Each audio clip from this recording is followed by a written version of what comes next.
നമ്മൾ ചെയ്തുകൊണ്ടിരുന്നത് ഇതാണല്ലേ. അപ്പം മോട്ടർ ആയതുകൊണ്ട് ഓർത്തിരിക്കുക, armature current equal to IL minus ISH ആണ്. 17.75 ആണ്. കണ്ടത്തിന്റെ ബാക്ക് EMF ആണല്ലേ. മോട്ടർ ആയതുകൊണ്ട് ബാക്ക് EMFന്റെ equation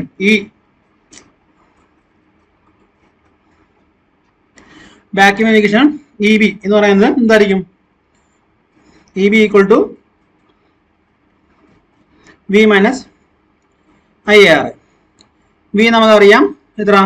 440 minus IA 17.75 into RA എന്ന് പറയുന്നത് 0.8. സബ്സ്റ്റിറ്റ്യൂട്ട് ചെയ്യുമ്പോൾ ഉത്തരം കിട്ടും. സിമ്പിളാണ്. ആ IA equal to IL minus IS എന്ന് പറയുന്ന കണ്ടീഷനാണ് ഇമ്പോർട്ടൻറ്റ്. അപ്പോൾ ആൻസർ നമുക്ക് 212.422 ചെയ്ത് നോക്കുക. ആൻസർ എനിക്ക് തോന്നുന്നു 440 അല്ലേ. Okay, answer 425. ഇത് കിട്ടും 425. 2 അല്ല, B കിട്ടും. അപ്പം ഈ ഒരു പ്രോബ്ലത്തിന്റെ പ്രത്യേകത എന്ന് വെച്ചാൽ അവര് ഔട്ട്പുട്ട് പവർ തന്നിട്ടുണ്ട്. ഔട്ട്പുട്ട് പവറിൽ നിന്ന് ഇൻപുട്ട് പവർ കണ്ടെത്തണം, ഇൻപുട്ട് പവറിൽ നിന്ന് ഇൻപുട്ട് കറണ്ട് കണ്ടെത്തണം, ISH കണ്ടെത്തണം. Armature current equal to IL minus input current minus field current ആണ്. ആ ഒരു കണ്ടീഷൻ വെച്ചിട്ട് നമുക്ക് ചെയ്യേണ്ടി വരും. അതാണ് പ്രത്യേകത. ഓക്കെ,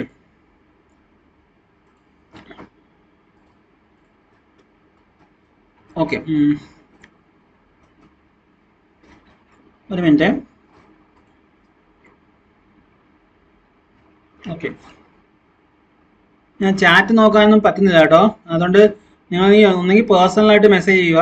കാരണം ചാറ്റ് എനിക്ക് എങ്ങനെയാണ് നോക്കേണ്ടത് എനിക്ക് മനസ്സിലാവുന്നില്ല. സ്റ്റുഡൻസ് അറ്റൻഡ് ചെയ്തിട്ടുണ്ട്. ഓക്കെ, എന്തായാലും റെക്കോർഡ് ക്ലാസ് ഒന്ന് കാണുക. കണ്ടതിന് ശേഷം എന്തെങ്കിലും ഉണ്ടെങ്കിൽ ചോദിക്കുക, സംശയങ്ങളുണ്ടെങ്കിൽ ചോദിക്കുക. ഓക്കെ, ശരി. അടുത്ത ക്വസ്റ്റ്യൻ നോക്കാം. 250 volt DC shunt motor takes a load current 20 ampere. Resistance of the shunt field winding is 200 ohm. Armature resistance തന്നിട്ടുണ്ട്. What is the current in armature? ആർമേച്ചറിലെ കറണ്ട് എടുത്താൻ പറഞ്ഞേക്കാണ്. അപ്പോൾ 250 volt ആണ് ടോട്ടൽ കറണ്ട്. അതായത് ഈ ടോട്ടൽ കറണ്ട് എന്ന് പറയുന്നത് എന്താണ്? ആക്ച്വലി IL ആണ് അല്ലേ. ഇൻപുട്ട് കറണ്ട് എടുക്കുന്ന കറണ്ട് എത്ര? 20 ആംപിയർ ആണ്. ഷണ്ട് ഫീൽഡ് കറണ്ട് അപ്പോൾ ISH കണ്ടെത്തണമേ. ISH എന്ന് പറയുന്നത് ഇൻപുട്ട് വോൾട്ടേജ് 250 ഡിവൈഡ് ബൈ 200 ആണ്. അപ്പോൾ അത് വെച്ച് നമുക്ക് കണ്ടെത്തുക. അത്ര ഒരു വാല്യൂ കിട്ടും ISH. അപ്പം IA ആണ് കണ്ടതല്ലേ. IA എന്ന് പറയുന്നത് വേറെ ഒന്നുമില്ല, എന്താണ്? IL minus ISH. IL minus ISH ആണ്. IL മൈനസ് ISH ചെയ്യണം. അപ്പോൾ IL മൈനസ് ISH ചെയ്യണം. അപ്പോൾ IL എന്ന് പറയുന്നത് 20 ആംപിയർ കിട്ടും. 20 ആംപിയർ മൈനസ് 250/200 അല്ലേ. അപ്പോൾ 20 ആംപിയർ മൈനസ് 1.25 ആണ് ISH. So 18.75. Answer is 3. Answer is 3. Okay, ഞാനൊന്ന് ചെയ്തതൊക്കെ നിങ്ങൾക്ക് എന്തെങ്കിലും ഞാൻ മായ്ച്ചു കളയും. സംശയം ഉണ്ടെങ്കിൽ അല്ലെങ്കിൽ മായ്ച്ചു കളയുന്നില്ല, നിങ്ങൾക്കത് കിടക്കട്ടെ. ഞാൻ അത് സേവ് ചെയ്തൊന്നും അയക്കാം. എന്തെങ്കിലും സംശയം ഉണ്ടെങ്കിൽ നിങ്ങളത് ചോദിച്ചാൽ മതി എൻ്റെ അടുത്ത്. ഓക്കെ, അതുകൊണ്ട് ചെയ്യാൻ സ്ഥലമില്ല, അതുകൊണ്ടാണ്. ഓക്കെ, അടുത്ത ക്വസ്റ്റ്യൻ നോക്കൂ. ഇൻ ദ എബോവ് ക്വസ്റ്റ്യൻ, ഈ മേളത്തെ ക്വസ്റ്റ്യന് ബാക്ക് EMF കണ്ടെത്താൻ പറഞ്ഞേക്കാണ്. V മൈനസ് IR RA ചെയ്യുക. V എന്ന് പറയുന്നത് 250 വോൾട്ട്, IA എന്ന് പറയുന്നത് 18.75 ഇൻറ്റു RA ചെയ്യുക. അത് ചെയ്യുമ്പോഴത്തേക്ക് ആൻസർ നിങ്ങൾക്ക് 244 വോൾട്ട് കിട്ടും. 244 വോൾട്ട് ഉണ്ട്. 240 വോൾട്ട് ചെയ്യുമ്പോൾ സിമ്പിളാണിത്. അടുത്ത ക്വസ്റ്റ്യൻ വാട്ടേജ് കണ്ടെത്താൻ, ഇത് പവർ കണ്ടെത്താൻ വേണ്ടി ഡ്രൈവിംഗ് പവർ ഓഫ് മോട്ടർ കണ്ടെത്താനാണ്. ഒരു 20 വോൾട്ട് DC ഷണ്ട് മോട്ടർ ഉണ്ട്. ടോട്ടൽ കറണ്ട് എടുക്കുന്നത് അത് IL എന്നിട്ടുണ്ട്. എത്ര? 80 ആംപിയർ എന്നിട്ടുണ്ട്. Runs at 800 RPM. Shunt field resistance RSH എന്നിട്ടുണ്ട് 50 ohm. ആർമേച്ചർ റെസിസ്റ്റൻസ് എന്നിട്ടുണ്ട് RA എന്നിട്ടുണ്ട് എത്ര? 0.1 ohm. Iron and friction loss എന്നിട്ടുണ്ട്, അത് കോൺസ്റ്റന്റ് ലോസ് എന്നിട്ടുണ്ട്. PC എന്ന് കൊടുക്കുകയാണ്, which is equal to 1600 watt. What is the driving power of the motor? മോട്ടറിന് ഡ്രൈവിംഗ് പവർ കണ്ടെത്താൻ പറഞ്ഞേക്കാണ്. അപ്പോൾ ഡ്രൈവിംഗ് പവർ എന്ന് പറയുന്നത് വേറെ ഒന്നുമില്ല, E B into I A ആണ് ഡ്രൈവിംഗ് പവർ എന്ന് പറയുന്നത്. E B into I A driving power generator power ആണ്, മോട്ടർ ജനറേറ്റ് ചെയ്യുന്ന പവർ ആണ് പിടിച്ച് കറക്കുന്നത് അല്ലേ. അപ്പൊ ഡ്രൈവിംഗ് പവർ എന്ന് പറയുന്ന ഈ പറയുന്ന ഡ്രൈവിംഗ് പവർ എന്ന് പറയുന്ന ബേസിൽ എന്താണ്, അത് E B into I A ആണ്. അപ്പൊ ഇ ബി കണ്ടെത്തുക. ഇ ബി എന്ന് പറയുന്നത് V minus I A R A ആണ്. അപ്പം ഐ എ കണ്ടെത്തണമേ. അപ്പൊ ഐ എ കണ്ടെത്താൻ വേണ്ടി നിങ്ങൾ ആദ്യമേ ഐ എസ് എച്ച് കണ്ടെത്തണം. ഐ എസ് എച്ച് കണ്ടെത്തുമ്പോഴത്തേക്ക് വി ബൈ 250 ബൈ 50 5 ആംപിയർ കിട്ടും. ഐ എ എന്ന് പറയുന്ന മോട്ടർ ആയതുകൊണ്ട് I L minus I S H ആണ്. ഐ എൽ എന്ന് പറയുന്നത് 80 ആണ്. സോ ഐ എ എന്ന് പറഞ്ഞാൽ 75 ആണ് അല്ലേ, 75 ആണ്. അപ്പം സബ്സ്റ്റിറ്റ്യൂട്ട് ചെയ്യുക. ഡ്രൈവിംഗ് ഇ ബി കണ്ടെത്തുക. ഇ ബി എന്ന് പറയുന്നത് V minus I A R A ആണ്. വി എന്ന് പറയുന്നത് 220 minus I A R A. I എന്ന് പറഞ്ഞാൽ 75 ഇൻറ്റു ആർ എ. ആർ എന്ന് പറയുന്നത് 0.1 അല്ലേ. അപ്പൊ 7.5 മൈനസ് ചെയ്യുമ്പോഴത്തേക്ക് എത്ര കിട്ടും, 212.5 കിട്ടും അല്ലേ. 212.4 സംതിങ് കിട്ടും. ഇതിന്റെ ആക്ച്വൽ ഉത്തരം 75.6 അങ്ങോട്ട്. ഈ ഐ എ എന്ന് പറയുന്നത് ഞാൻ ചെയ്ത് തെറ്റുന്നുണ്ടോ, ഈ ഐ എസ് എച്ച് എന്ന് പറയുന്നത് തെറ്റുണ്ടെന്ന് തോന്നുന്നു ഞാൻ ചെയ്തത്. I S H V by R S H ആണ്. വി എത്ര ആയിരുന്നു, 250 220 ആയിരുന്നല്ലേ, തെറ്റിപ്പോയി, സോറി 220 ആണ്, സോറി 220 ആണ്. അപ്പൊ ഇത് 4.4 ആയിട്ടുണ്ട്. 75 പോയിന്റ് സംതിങ് കിട്ടും. ആൻസർ ഇതിന്റെ വരുമ്പോഴത്തേക്ക് E B into I A ചെയ്യുക. E B into I A ചെയ്യുമ്പോഴത്തേക്ക് ആൻസർ 16050 വാട്ട് കിട്ടും. 16050 വാട്ട്. ആൻസർ എ ആണ്. ഇത് ചെയ്യാൻ വേറെ ഒന്നുമില്ല. ഞാൻ എന്ത് ചെയ്തു, ആദ്യമേ ഐ എസ് എച്ച് കണ്ടെത്തി, ഐ എ കണ്ടെത്തുന്നു. I A equal to I L minus I S H ആണ്. ഇ ബി ഇൻറ്റു ഐ ആണ് പവർ ഔട്ട്പുട്ട്. അടുത്ത മേളത്തെ ക്വസ്റ്റ്യനകത്ത് ബി എച്ച് പി എത്രയാണ്, ഹോസ് പവർ എത്ര ആണെന്ന്, ഈ പറയുന്ന ഇതിന്റെ കറസ്പോണ്ടിങ് ഹോസ് പവർ എത്രയാണെന്ന് ചോദിച്ചിരുന്നത് അല്ലേ. സോറി, ഹോസ് പവർ എത്ര ചോദിച്ചിരിക്കുന്നത്. ഹോസ് പവർ കണ്ടെത്തും. ഓർക്കുക, ഹോഴ്സ് പവർ എന്ന് പറയുന്നത് ഔട്ട്പുട്ട് പവർ ആണ്. കുതിരശക്തി എന്ന് പറയുന്നത് ഔട്ട്പുട്ട് പവർ ആണ്. അപ്പം ഈ നിങ്ങൾ ഒരു പ്രശ്നം കാണിക്കും ഇവിടെ, അതായത് ഇവിടെ കിട്ടിയ സാധനം നേരെ ബി എച്ച് പിയിലോട്ട് കൺവേർട്ട് ചെയ്യരുത്. അതായത് 746 ഡിവൈഡ് ചെയ്യാൻ പാടില്ല. പകരം നിങ്ങൾ അതിന്റെ ഔട്ട്പുട്ട് പവർ കണ്ടെത്തണം. ഔട്ട്പുട്ട് പവർ കണ്ടെത്തും. ഈ ക്വസ്റ്റ്യൻ ആണ് ഞാൻ ചെയ്യാൻ പോകുന്നത്. ഔട്ട്പുട്ട് പവർ കണ്ടെത്തണമെങ്കിൽ ഔട്ട്പുട്ട് പവർ എന്ന് പറയുന്നത് എന്താണ്, ഇൻപുട്ട് മൈനസ് ലോസസ് ആണ് അല്ലേ. അപ്പൊ ഇൻപുട്ട് എന്ന് പറയുന്നതാണ് 1650 മൈനസ് 1600 ആണ് ലോസ് എന്ന് പറയുന്നത് അല്ലേ. നമ്മുടെ അയൺ ആൻഡ് ഫ്രിക്ഷൻ ലോസ് 1600 ആണ്. അത് കുറയ്ക്കണം. കുറച്ചതിന് ശേഷം നമുക്ക് കിട്ടുന്നത് 14450. ഈ സാധനം 746 കൊണ്ട് ഡിവൈഡ് ചെയ്യുമ്പോഴാണ് നമ്മുടെ എന്ത് കിട്ടുന്നത്, ബി എച്ച് പി. അപ്പം കുതിരശക്തി എന്ന് പറയുന്നത് ബി എച്ച് പി പവർ എന്ന് പറയുന്നത് ഔട്ട്പുട്ട് പവറിന്റെ ബി എച്ച് പി ആണ്. അപ്പൊ ആൻസർ ചെയ്യുന്ന 19.37 കിട്ടും. ഇതാണ് ഉത്തരം. അതുപോലെ ക്വസ്റ്റ്യൻ 24 അത് കോപ്പർ ലോസ്. കോപ്പർ ലോസിന്റെ ഇക്വേഷൻ എന്താണ്, I A square R A ആണ്. അത് ഐ എ നിങ്ങൾക്ക് അറിയാം, 75 പോയിന്റ് സംതിങ് ആണ് ഐ എ എന്ന് പറയുന്നത്. I A square R A. അല്ലെങ്കിൽ വേറെ ചെയ്യാന്ന് വെച്ചാൽ ഈ ഇൻപുട്ട് പവർ നിങ്ങൾക്ക് ഇൻപുട്ട് പവർ എത്രയാണ്, ഇൻപുട്ട് പവർ എന്ന് പറയുന്നത് input voltage into input current ആണ്.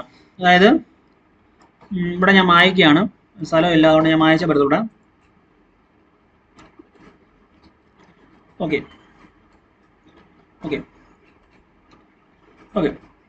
ഇവിടെ കോപ്പർ ലോസ് കണ്ടെത്താനല്ലേ. കോപ്പർ ലോസ് കണ്ടെത്താൻ വേണ്ടി നിങ്ങൾ ആദ്യമേ ഇൻപുട്ട് പവർ കണ്ടെത്തണം. ഇൻപുട്ട് പവർ എന്ന് പറയുന്നത് input voltage into input current ആണ്. ഇൻപുട്ട് വോൾട്ടേജ് എത്ര, 220. ഡ്രോ ചെയ്യുന്ന കറണ്ട് എത്ര, 80. ഇതാണ് input power. Input voltage into input current അല്ലേ. അപ്പൊ 220 ഇൻറ്റു 80 അത് 17600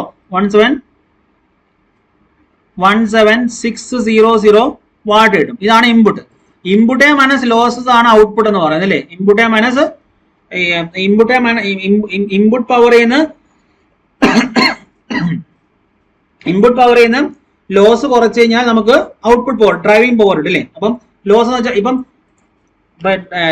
ഇപ്പൊ ഡ്രൈവിംഗ് പവർ എന്ന് പറയുന്ന സാധനം, ഡ്രൈവിംഗ് പവർ. അപ്പം നമുക്ക് ഈ പറഞ്ഞ കോപ്പർ ലോസ് ഇടണമെങ്കിൽ input minus losses equal to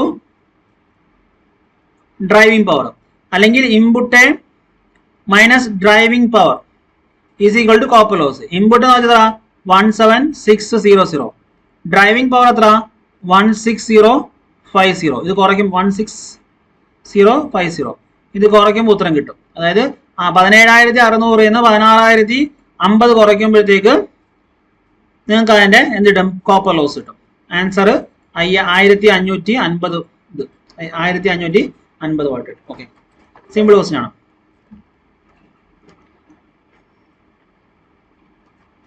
okay, അടുത്തത് വീണ്ടും 220 വോൾട്ട് സെയിം ബ്രഷസിലെ വോൾട്ടേജ് കണ്ടെത്താൻ പറഞ്ഞൊക്കെയാണ്. 220 വോൾട്ട് DC സീരീസ് മോട്ടറാണ്. കറണ്ട് 40 ആമ്പിയർ എടുക്കുന്നു. റെസിസ്റ്റൻസ് 0.5 ഓം ആണ്. സീരീസ് ഫീൽഡിന്റെ റെസിസ്റ്റൻസ് 0.25 ആണ്. What is the voltage at the brushes? ബ്രഷസിലെ വോൾട്ടേജ് കണ്ടെത്താൻ പറഞ്ഞൊക്കെയാണ്. വോൾട്ടേജ് അറ്റ് ബ്രഷസ് എന്ന് പറഞ്ഞാൽ വേറെ ഒന്നും ഓർക്കണ്ട, നിങ്ങളുടെ V minus IARSC, V minus IARSC എന്ന് പറയുന്ന അത് മാത്രം ഓർത്താൽ മതി. വോൾട്ടേജ് അറ്റ് ദ ബ്രഷസ് എന്ന് പറയുന്നത് V മൈനസ് IARSC, ഇത് ഓർത്താൽ മതി. V മൈനസ് IARSC ഇതായിരിക്കും എന്റെ voltage at the brushes. V എത്ര 220, IA എത്ര, IA എന്ന് പറഞ്ഞാൽ സീരീസ് മോട്ടോർ എടുക്കുന്ന കറണ്ട് 40 ആമ്പിയർ ആണ്. അത് തന്നെ IA എന്ന് പറയാം. IA into RSC. RSC എന്ന് പറയുന്നത് എത്രയാണ്, സീരീസ് ഫീൽഡിന്റെ 40 ഓം. 40 കൊണ്ട് മൾട്ടിപ്ലൈ ചെയ്യുക. അപ്പോൾ 40 ഇൻറ്റു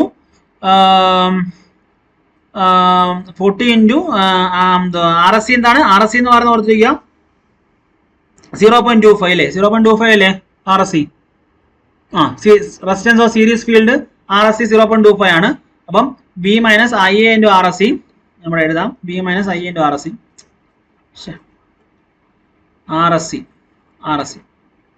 ഇത് ചെയ്താൽ മതി. V മൈനസ് IRSC ചെയ്യുമ്പോൾ നമുക്ക് ഉത്തരം കിട്ടും. V ഇത്ര 220 മൈനസ് IA ഇത്ര 40 ഇൻറ്റു 0.25, അപ്പം 210 വോൾട്ട് കിട്ടും.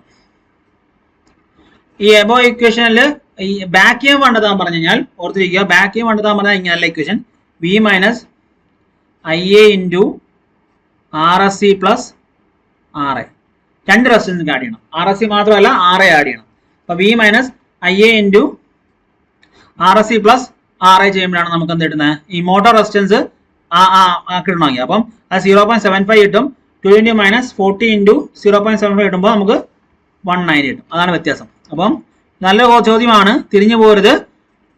വോൾട്ടേജ് ദി ബ്രഷസ് ചോദിച്ചു കഴിഞ്ഞാൽ V minus IARSC series field winding resistance മാത്രം പറയുന്നത്, സീരീസ് മോട്ടോർസ് ആണ്. ബാക്ക് EMF ചോദിക്കുകയാണെങ്കിൽ V minus IA into RSC plus RA രണ്ടും എടുക്കണം. അടുത്ത the armature resistance of a 6 pole lap wound generator is 0.05. 6 pole lap wound generator ആണ്. അതിന്റെ armature resistance 0.05 ആണ്. ഇത് armature is rewound using a wave winding ആയിട്ട് rewound ചെയ്യും. അങ്ങനെ ആർമേച്ചർ റെസിസ്റ്റൻസ് എന്ത് വരും? സിമ്പിൾ സംഭവമാണ്. അതായത് ലാപ്പിലായിരുന്നു ആദ്യമേ ലാപ്പല്ലേ, ആദ്യമേ ലാപ്പായിരുന്നു, പിന്നെ എന്ത് ചെയ്തു അതിനെ വേവ് ആയിട്ട് മാറ്റി. അപ്പൊ ലാപ്പിൽ നിന്ന് വേവിലോട്ട് മാറ്റുമ്പോൾ ഓർത്തിക്കുക, ഈ ലാപ്പിൽ എത്ര പാരലൽ പാത്ത് ഉണ്ട്, A ഈക്വൽ ടു P ആണ് അല്ലേ, A ഈക്വൽ ടു P ആണ് പാരലൽ പാത്ത്. അപ്പം ഓരോ പാത്തിന്റെയും ലാപ്പ് ബൗണ്ടിനകത്ത് റെസിസ്റ്റൻസ് ഓഫ് ഈച്ച് പാത്ത് എന്ന് പറയുന്നത് 6 പാത്ത് ഉണ്ടല്ലേ, 6 പോളാകുമ്പോൾ 6 പാത്ത് ഉണ്ട്. അപ്പം ഓരോ പാത്തിന്റെ റെസിസ്റ്റൻസ് എന്ന് പറയുന്നതായിരിക്കും 6 ഇൻറ്റു 0.05 ആണ്. ഇതാണ് ലാപ്പിലെ റെസിസ്റ്റൻസ്. അപ്പൊ 6 ഇൻറ്റു 0.05 ആണ് ലാപ്പിന്റെ റെസിസ്റ്റൻസ്. അതായത് 0.3 ഓം. ഇനി ഇത് വേവ് ആയി കഴിഞ്ഞാൽ 2 പാരലൽ പാത്ത് മാത്രമേ ഉള്ളൂ അല്ലേ, വേവ് ആയി കഴിഞ്ഞാൽ 2 പാരലൽ പാത്ത് മാത്രം. അപ്പം വേവ് ഔണ്ട് ആണെങ്കിൽ there will be 2 parallel path മാത്രമേ ഉള്ളൂ, ഓർത്തിരിക്കാം. അപ്പം 2 പാരലൽ പാത്ത് ആകുമ്പോഴത്തേക്ക് മുമ്പേ 6 ഉണ്ടായിരുന്നു, ഇപ്പൊ 3 അതായത് 3 വെച്ചായി. അതായത് ഇത് 0.3 ആണ്, 0.3 ആണ്. ഇപ്പൊ ലാപ്പ് എന്തായി, വേവായി. ലാപ്പ് വേവ് ആകുമ്പോഴത്തേക്ക് വേവിനകത്ത് എന്തുണ്ട്, A 2 ആണ്. അതായത് 6 2 അപ്പൊ ഡിവൈഡ് ബൈ ഇൻറ്റു 3 ചെയ്യണം. അപ്പൊ 0.9. എത്ര പാരലൽ പാത്ത് ഉണ്ട്, ഇപ്പൊ 2 പാരലൽ പാത്ത് 0.9. അപ്പൊ എത്ര എഫക്റ്റീവ് 0.45. ആൻസർ